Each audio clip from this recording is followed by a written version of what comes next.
Hello, ഇത് നമ്മുടെ ഓണം വെക്കേഷന് ഇപ്പോൾ വീട്ടിൽ പോയപ്പോൾ നമ്മുടെ അമ്മയുടെ വീട്ടിലേക്ക് പോണ വഴിയിലുള്ള ഒരു വ്യൂ ആണ് കേട്ടോ കാണുന്നത്.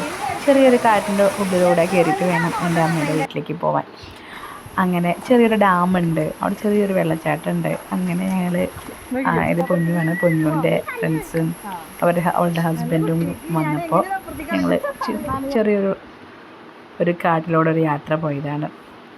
ഇത് എന്നും ഞങ്ങൾ കാണുന്നുണ്ട്, പക്ഷേ ഇപ്പോൾ ഈ ഓണം വെക്കേഷന് ഞങ്ങൾ അവിടെ പോയപ്പോൾ നല്ലപോലെ വെള്ളം ഉണ്ടായിരുന്നു. ഇത്രയും നാൾ ആ ഡാം അവിടെ ഉണ്ടെങ്കിലും വെള്ളം അങ്ങനെ ഞങ്ങളധികം കണ്ടിട്ടില്ല. ഇത് പലരും ഞങ്ങൾ ഇങ്ങനെ ഒരു വീഡിയോസ് ഫോട്ടോസൊക്കെ ഇട്ടപ്പോൾ ചോദിച്ചിട്ട് എവിടെയാണ് ഇതിപ്പോൾ നമ്മുടെ അമ്മയുടെ വീട്ടിൻ്റെ അവിടേക്ക് പോകുന്നത്. കുമ്പളക്കോട് എന്ന് പറയും. അവിടെയുള്ള ചെറിയൊരു വെള്ളച്ചാട്ടം എന്ന് പറയാൻ പറ്റില്ല, ഡാമിൻ്റെ ഉള്ളിൽ നിന്ന് വരുന്ന ഒരു വെള്ളം. ഇങ്ങനെ കാട്ടിലൂടെ ഒരു യാത്ര, ഒരു 10 മിനിറ്റ് ദൂരത്തിൻ്റെ ഉള്ളൂ. അങ്ങനെ പോയൊരു ചെറിയൊരു വീഡിയോ ആണ്. എല്ലാവർക്കും ഇഷ്ടപ്പെട്ട് കഴിഞ്ഞാൽ ലൈക്ക് ചെയ്യുക, അതേപോലെ ഷെയർ ചെയ്യുക. അപ്പോൾ വീഡിയോ മുഴുവൻ കാണണം കേട്ടോ. അത് പൊന്നുവിൻ്റെ ഫ്രണ്ടാണ് ശ്രുതി, പുറകിൽ വരുന്നവർ ഹസ്ബൻഡാണ് സിൻഡോ. അങ്ങനെ ആ കാട്ടിനോടുകൂടെ ഉള്ളിലൂടെ പോയി വന്ന് അടുത്ത് അധികം വീടുകളൊന്നുമില്ല, കുറേശ്ശെ വീടുകളേ ഉള്ളൂ. അങ്ങനെ ഞങ്ങൾ പിന്നെ എല്ലാവരും കൂടി വണ്ടിയിലാണ് വന്ന്. ചെറിയ അല്ലെങ്കിൽ രക്ഷക്കുട്ടി കയറിയിട്ടുണ്ടായിരുന്നു, അവളെ കൊണ്ടുപോകില്ല എന്നൊക്കെ വിചാരിച്ചതായിരുന്നു. പക്ഷേ രക്ഷക്കുട്ടി വാശി പിടിച്ച് വണ്ടിയിൽ കയറി. അങ്ങനെ ഞങ്ങൾ അങ്ങനെ വീട്ടിലേക്ക് എത്തിക്കൊണ്ടിരിക്കുന്നതാണ് കാണുന്നത്.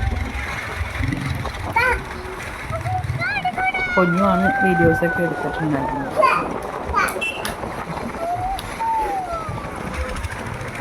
അങ്ങനെ അധികം മാർക്കൊന്നും ഈ വഴിയിൽ അധികം ആൾക്കാരൊന്നും ഈ വ്യൂ കാണാനൊന്നും വരാറില്ല കേട്ടോ. കാരണം അത് അത്ര അറിയപ്പെടുന്ന സ്ഥലമൊന്നുമല്ല, ചെറിയൊരു ഗ്രാമപ്രദേശമാണ്. ഞങ്ങൾക്കൊക്കെ അതിങ്ങനെ കണ്ട് സ്ഥിരം കാണുന്നതാണല്ലോ. നമ്മുടെ വീട്ടിലേക്കൊക്കെ പോകുമ്പോൾ ഞങ്ങളിത് സ്ഥിരമായിട്ട് കാണാറുണ്ട്. അപ്പോൾ ഇത് കുറച്ച് പേര് ഫോട്ടോസൊക്കെ എടുത്തിട്ട് എല്ലാവരും ചോദിച്ചു ഇത് എവിടെയാണ്, നല്ല രസമുണ്ടല്ലോ, ടൂറ് പോയതാണോ എന്നൊക്കെ. ഞങ്ങളുടെ വീടിൻ്റെ അടുത്താണ്, ഒരു 5-10 മിനിറ്റ്. ഇങ്ങനെ കുറച്ച് ഫോട്ടോസൊക്കെയാണ് ഇത് അവിടെ വെച്ചെടുത്തിട്ടുള്ളതാണത്. കാടിൻ്റെ ഉള്ളിലൂടെയുള്ള സ്ഥലം വെണ്ണൂർ ആണ്.